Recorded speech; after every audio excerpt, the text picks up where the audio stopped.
Never doubt the strength of a unified front.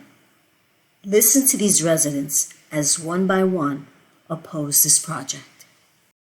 There are 5 places now that they are building 180 new units to, besides us, besides our area. There are 5 other ones that are already under construction.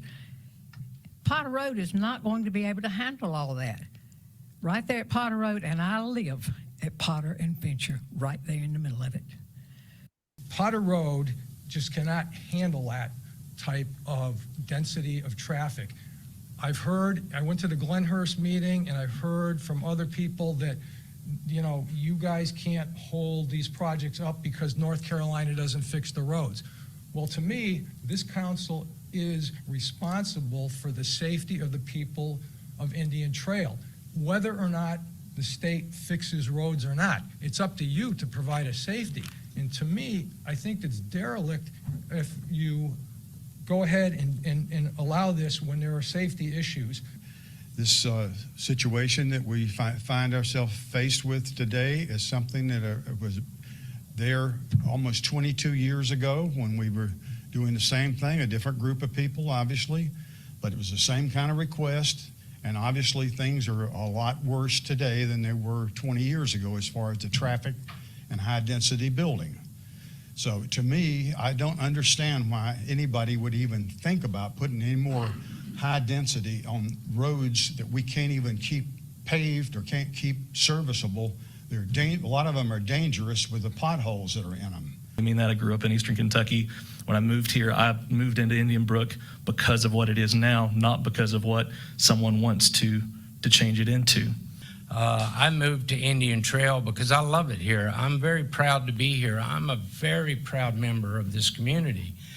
And, the main thing that comes to my mind is why are we changing this town? I mean, it's such a wonderful place, and you're destroying it. You're absolutely destroying it with all this development. We know the developer has deep pockets. He has standing in the community. He's tight with your planning department. He's even on your comprehensive plan advisory board. But for all those advantages, he has no more, no less rights than anyone else in this room or anyone in this community. His wants and needs certainly do not trump the combined generation of people who are opposed to this. So let's look exactly at why we're all here. Yet another developer is seeking to profit an exorbitant amount of money by cramming as many residential and commercial units into a limited space. Yet another developer is seeking to maximize their revenue by forcing 170 townhomes and 2 commercial buildings on this side of Fincher Road. But wait, there's more. The next step will be to develop the other side of Fincher Road with a proposed 153 townhomes, condos, pinwheel homes. Can we not just wait a little bit and take it a little bit slower and see how the developments that are already underway, how it affects the traffic and the schools, instead of trying to get all this done at once? We moved out here over 30 years ago. I grew up in Charlotte. I didn't want to raise my kids in Charlotte, so I moved here, and now I'm back in Charlotte, basically. Because of their boldness, the plan did not move forward. However, here is current town council candidate Clarence Alsobrooks.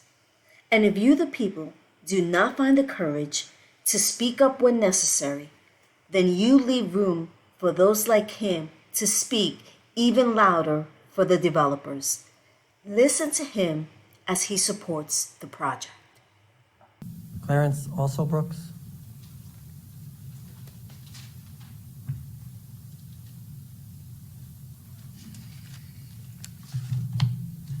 How you doing? Thank you for your time. My name is Clarence Alsobrooks. I live on Fincher Road.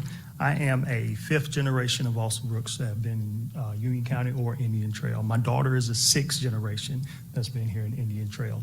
So I have seen a lot of change in Indian Trail. I'm gonna try to get through my notes, and if I have anything extra in the end, I'll come across also. But so when I heard about this project and everything, I went and did my research. And I watched YouTube videos to see what was going on. And I heard a lot of people saying stuff, and I wanted to offer a different side of the coin of what they were saying. I hear a lot of people speaking with emotion And some of those emotion, I don't see the same, I don't see it the way they do. So with that said, I actually used to be on the planning board of Indian Trail many years ago. So I understand your position and what you have to do and listen to people and represent the people. The question is though, is this project about what Dean Hurl has proposed, or is it about growth?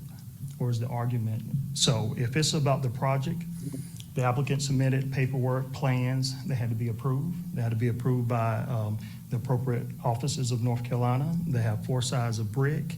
They meet, all the other qualifications that are needed for this project, so check it off. Why can't we approve it if it meets everything that's required? If Town Council candidate Alsobrooks found no issues with this project vehemently opposed by countless of his fellow residents, if elected to Town Council, who do you think he would represent when projects come up for a vote? You or developers?